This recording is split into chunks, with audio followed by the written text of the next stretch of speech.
Okay, so we're with Tom here. Tom is a manager for the Wetherspoons bar, yes? Yep. Now, we also have a slight interest in magic as well, which is perfect for what we're about to do. What I do, Tom, can you just take those cards, give them a shuffle? The important thing is that nobody could possibly know the order of those cards. And in a moment's time, what I'm going to do is I'm going to have you think of both a card and a number. Okay.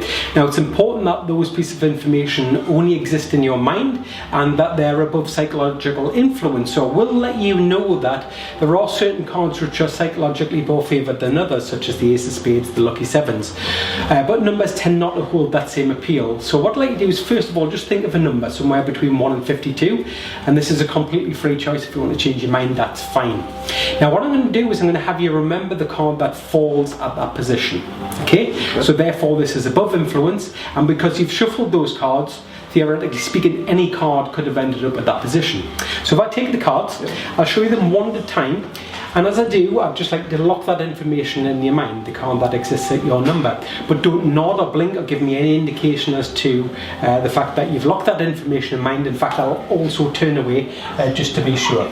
So that's 1, 2, 3, 4, 5, 6, 7, 8, 9, 10, 11, 12, 13, 14, 15, 16, 17, 18, 19, 20, 21, 22, 23, 24, 25, 26. Tom, have you got a card and a number in mind? I do. Okay. Now, the only person that knows this information is you yourself, yes? Yes.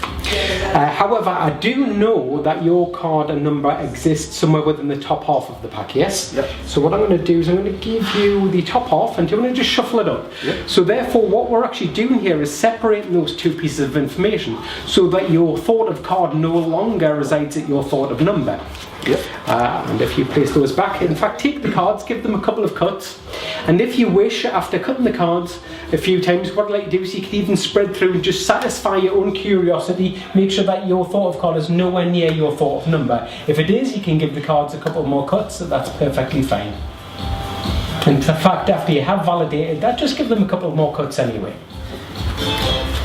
So you will agree that you're the only person on this entire planet who knows both the card and the number, and that the only place they exist is in your mind. Yep. True? But that's about to change.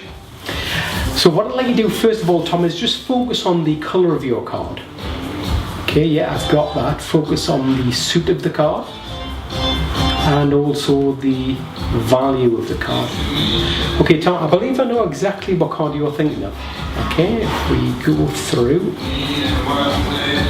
this is the card that you're thinking of, Tom. And I can see you starting to smile already. You're already impressed, but we're not finished yet.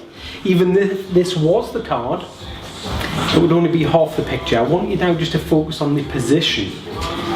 Yep. Position which exists in your mind. And I know already that this is in the wrong position, so just focus on that position. Okay.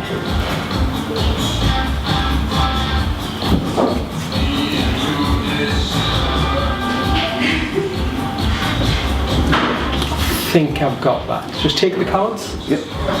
I'm committed, but I just want to verify this. Just focus on your card one last time for me. Okay, yeah, I definitely got the card right. I focus on the position. Oh, it's good job I checked there. I'm off by 2, Tom. Can you place 2 cards from the bottom of the deck onto the top? 2. And fingers crossed that should fix it. I must confess, I'm slightly unsure here. Just for my benefit more than anybody else, I'm not going to touch the cards. If it goes wrong, it's wrong. But what was the position you were thinking of? 10. Okay, that's good. That's good. I thought of 8 originally, so it's a good job that I corrected those. I should never second guess myself here. Okay. So what I'd like you to do, Tom, your thought of position was 10. Mm-hmm. So what I'd like you to do is deal 9 cards onto my hand. Keep the 10th card for yourself. Yep. 1, 2, 3, 4, 5, 6, 7, 8, 9. So the 10th card is your thought of position. The first time, what was your thought of card? 7 of diamonds. And how amazed would you be if the 7 of diamonds was in the 10th amazing position? It'd be impressive. Take it, have a look. Yeah. That's class. That's absolutely class.